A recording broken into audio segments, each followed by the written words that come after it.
Semakin dekat pemilu, para investor domestik pun semakin berdebar.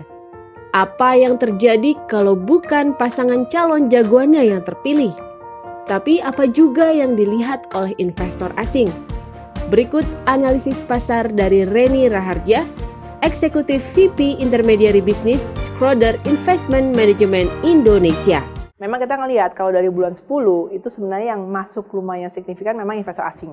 Terbukti indeks kita berhasil melewati level 6.000, melewati level 1.300 sampai kemarin sampai ke 6.500. Investor asing sendiri kalau dilihat dari awal tahun itu masuknya sudah cukup lumayan, mungkin sekitar 15 triliun. Ya, itu tidak sebanding dengan yang masuk di pasar obligasi, itu jumlahnya lebih besar lagi. Nah, pertanyaannya adalah apakah investor lokal mengikuti jejak yang sama di awal tahun? Mungkin lokal pun mengikuti.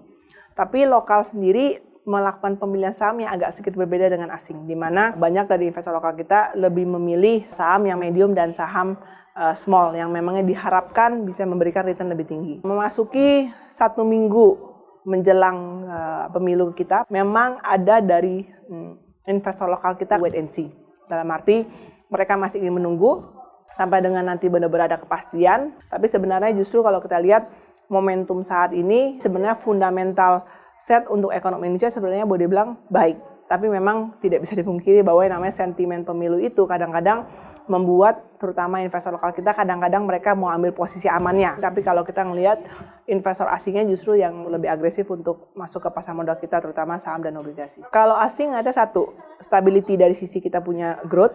Yang kedua, rupiahnya juga stabil atau tidak, sama dari sisi sentimennya. Saya bilang kadang-kadang kita suka sedikit bawa perasaan, tapi sebenarnya yang mengalami pemilu bukan hanya kita.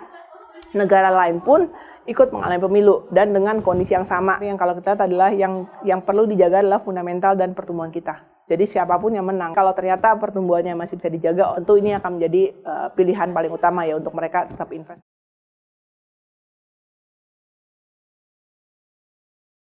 Yang pasti yang kalau dari kacamata kita harus sesuai sama profil risiko. Ya walaupun kita lihat momentum di pasar equity atau pasar obligasi bagus, harus lihat juga profil risiko seperti apa. Ya kadang nasabah itu ngelihatnya asetnya doang, tapi kan tidak bisa dipungkiri bahwa risiko itu memang ada. Tapi kalau kita lihat dengan momentum saat ini untuk khususnya untuk pasar obligasi dan pasar saham, nasabah tahun ini bisa mendapatkan imbal hasil yang lebih atraktif dibandingkan dengan tahun lalu. Karena tahun lalu pressure antar global dan lokal ini cukup lumayan besar gitu. Tahun ini menurut saya agak sedikit berbeda dengan pertumbuhan yang kita harapkan cukup berjalan cukup lumayan baik dan rupiah yang paling penting cukup lumayan stabil. Imbal hasil yang bisa didapatkan apakah itu dari pertumbuhan laba perusahaan, apakah itu juga dari kita juga lihat pergerakan harga obligasi dengan info yang asing yang cukup signifikan diharapkan bisa membantu pertumbuhan aset-aset itu ke depannya.